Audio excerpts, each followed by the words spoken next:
कि जो भगवान का भजन भी मतलब मंदिर भी जाएंगे और तामसिक भोजन का भी आहार करेंगे। बिल्कुल नहीं, बिल्कुल इसे कुछ मंगलवार को हनुमान जी के जाएंगे, मतलब इसे कुछ नहीं होने वाला। सबसे पहली बात है हमारे आहार शुद्धि, मन शुद्धि। देहाती भाषा में कहते हैं जैसा खाओ अन्न वैसा बने मन।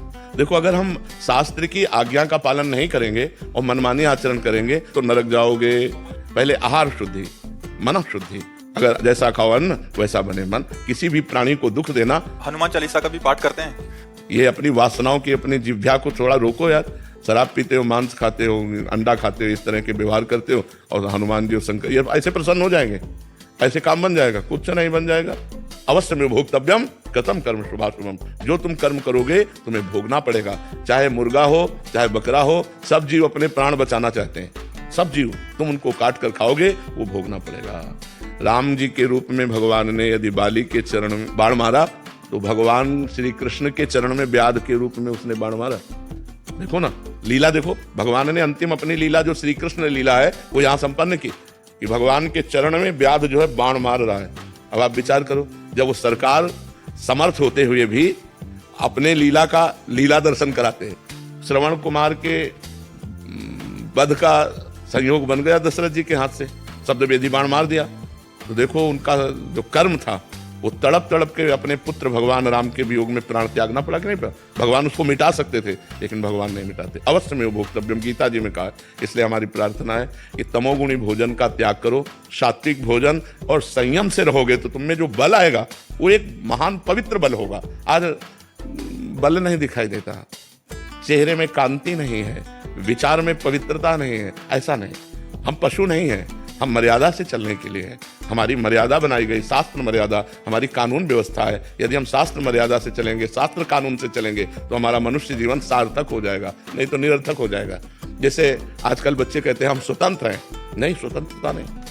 माता पिता की आज्ञा की परतंत्रता, शास्त्र की आज्ञा की परतंत्रता, गुरु की आज्ञा की परतंत्रता, कानून की परतंत्रता, अगर ये स्वीकार करोगे तो स्वतंत्र हो जाओगे। अगर मनमानी करोगे तो परतंत्र हो जाओगे। मनमानी स्वतंत्रता नहीं होती, मनमानी इंद्रियों की परतंत्रता होती। जो इंद्री कहती वही हम कहते हैं। आप अपने को स्वतंत्र समझते हैं, इंद्रियों के गुलाम, मन के गुलाम, तो स्वतंत्रता कहाँ है? स्वतंत्रता तब होगी जब हमारी बात पुनः समझ ले, शास्त्र आज्ञा के अधीन चलोगे, गुरु के अधीन चलोगे, संतों की वाणी के अधीन चलोगे। भगवान शास्त्र और संतों के रूप में विराजमान है तो आप स्वतंत्र हो जाओगे, माया मुक्त हो जाओगे। तो आचरण और भोजन ये दो का बहुत बड़ा योग है। अगर हमारा भोजन ठीक तो हमारे आचरण ठीक होंगे, हमारे आचरण ठीक तो हम भगवान को प्रसन्न कर सकते हैं। गंदा आचरण। अभी कल परसों एक प्रश्न आया था कि गांव देहात में महाराज जी क्या है कि छोटे छोटे देवी जी के मंदिर हैं और गांव में किसी के घर में बच्चा हो रहा है या शादी हो रही है तो महाराज जी बकरा लेके और फिर उसका वो करते हैं, बलि देते हैं। फिर महाराज जी फिर पूरे गाँव वाले आते हैं, फिर पूरा मांस वो करते हैं, मंदिर भी जा रहे हैं महाराज जी, देवी की आराधना भी कर रहे हैं। ये सब ये आसुरी वृत्ति है, इससे भगवत प्रसन्नता नहीं होती।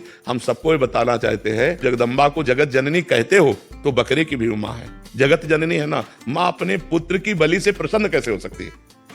हमें तो नहीं समझ में आता।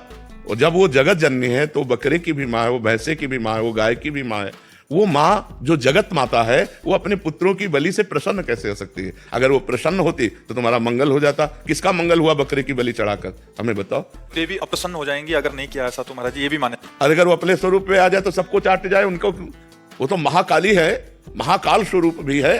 तो वो दुष्टों का संहार करने के लिए रूप माता जी ने धारण किया। वो दुष्टों का खून पिया जो संसार के पवित्र जीवन जीने वालों के लिए वो मृत्यु काल रूप थे। जैसे महिषासुर, शुम्भ निशुम्भ, रक्त बीज, माता जी ने इनका संहार किया। इन बकरी बकरों का थोड़ी संहार करने से माता जी प्रसन्न हो जाती है। ये तो मूर्खता है, कोरी मूर्खता है। कभी माता जी प्रसन्न नहीं होती। हमें लगता है कभी ऐसे कार्य नहीं करने चाहिए और ये सोचो कि माँ प्रसन्न हो जाएंगी। मुझे ऐसा नहीं लगता। माँ ऐसे नहीं, कुपुत्र हो जाए थे क्वचितः कुमाता न भवति। माता जी तो तब प्रसन्न होंगी जब सब पर दया करने लगो, सबको सुख पहुंचाओ, नाम जप करो, अच्छे आचरण करो तो जगदम्बा प्रसन्न हो जाएगी। अगर फिर से उनको प्रसन्न करना है महाराज जी और ये प्रथा चली है और जैसे किसी के घर में पुत्र, देखो शास्त्र में विधान है, नारियल की बलि, नींबू की बलि, इनकी बलि सात्विक बलि दे। आप कच्चा नारियल की बलि दे सकते हैं तो ये भी बलि तो मानी जाती है। ये सब मनमानी आचरण है, इससे देवी प्रसन्न नहीं होती है। और देवी को रक्त चाहिए तो चराचर जीवों के हृदय में देवी विराज। देवी प्रपन्नार्थ हरे प्रसीद प्रसीद मातर जगतो खिलस्य प्रसीद विश्वेश्वरी पाहि विश्वम तुम ईश्वरी देवी चराचरस्य। त्वमीश्वरी देवी चराचर से, वो चर अचर की ईश्वरी है, उनको किसी के खून की जरूरत है? माँ को किसी की खून की जरूरत है? अरे माँ तो अपने खून को दूध बनाकर अपने बच्चों का पालन करती है। मां शब्द कितना महान है, वो अपने शरीर के रक्त को दुग्ध में परिवर्तित करके अपने बेटे का पालन करती है। वो दूसरों का रक्तपान कैसे कर सकती है? ये दुष्टों के रक्तपान किए माता जी ने, जो समाज के लिए कलंक थे, जो समाज का द्रोह करके समाज को नष्ट करने में लगे थे। ऐसे राक्षसों को माता जी ने मारा है। शुंभ निशुंभ, रक्त बीज, महिषासुर। ऐसे नहीं है कि गलत सिद्धांत से न चले, नहीं तो नरक की प्राप्ति होगी। महाराज जी, आज जैसे आप कहते हैं कि भजन मार्ग, अभी तामसिक भोजन भी हो रहा है महाराज जी, फिर हम वही बात कर रहे हैं, और उसके साथ भक्ति भी। भक्ति का उद्देश्य है कि प्रभु का अगर हम पास जाएंगे या सोमवार को या मंगलवार को हम प्रभु के आगे हमारी आराधना कामनाओं करेंगे, की पूर्ति हो। पूर्ति। महाराज जी, अगर उद्देश्य भगवत प्राप्ति हो, फिर तो महाराज जी उस उद्देश्य ही पता लेकिन नहीं है। हाँ, लेकिन हम कह रहे हैं कि अगर हमें कामना की भी पूर्ति चाहिए तो हमको गलत आचरण छोड़ने पड़ेंगे, क्योंकि हम जो कामना की पूर्ति चाहते हैं उसमें पाप आचरण बाधा पहुंचाएंगे। पाप का फल दुख है, पाप का फल विपत्ति है, पाप का फल संकट है। यदि आप मुर्गा मुर्गी खाते हो तो पाप कर रहे हो, और वो पाप आपकी कामनाओं को पूर्ण नहीं होने देगा। चाहे हनुमान जी के पास जाओ, चाहे राम जी के पास जाओ, जहां भी जाओगे, जीवों की हिंसा करते हो, जीवों को दुख देते हो, गंदा आचरण करते हो, गंदा भोजन पाते हो, तो भगवान प्रसन्न नहीं होने वाले। और आप किसी मंदिर न जाओ, घर में पवित्र आचरण करो, पवित्र भोजन पाओ और नाम जप करो, तुम्हारे घर में भगवान आ जाएंगे। कहो सो कहां जहां प्रभु नाही, हरि व्यापक सर्वत्र समाना, प्रेम से प्रकट होए मैं जाना। तो प्रेम कहां से आ जाएगा जब अपराध करोगे? इसलिए सब जो कामना भी पूर्ति चाहते हैं तो उनको चाहिए कि गंदा भोजन और गंदे आचरणों का त्याग करें, तो उनकी कामना जल्दी पूर्ण हो जाएगी, निश्चित पूर्ण हो जाएगी। समझते हैं कि मतलब मुर्गा और मछली का हिंसा करने से ये जीव हिंसा के अंतर्गत नहीं आता। क्यों नहीं आता? तुम्हारी अंगुली काटे तुम्हें कैसा लगेगा? दर्द नहीं लगेगा? उन जीवों को देखो, एक चींटी के भी पीछे अंगुली लगा के देखो, ऐसे वो भाग रही है अपने प्राण रक्षा के लिए। क्या उनमें जीव नहीं है? क्या मुर्गा अपना प्राण बचाना नहीं चाहता?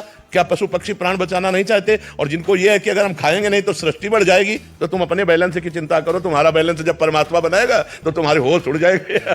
वो परमात्मा का 3 कार्य है: सृष्टि रचना, सृष्टि पालन करना और सृष्टि का संहार करना। वो भी अपने आप में लय कर लेता है। वो प्रलयंकारी परमात्मा है, वो काल का भी काल है, वो महाकाल है। वो जिस समय जैसा चाहता है वैसा अपना बैलेंस बनाता रहता है। सृष्टि का बैलेंस बनाना उसका कार्य है, हमारा कार्य नहीं है। हमारा कार्य है उसकी आज्ञा के अनुसार चलना। हम मनुष्य, हम राक्षस नहीं है, तो हमें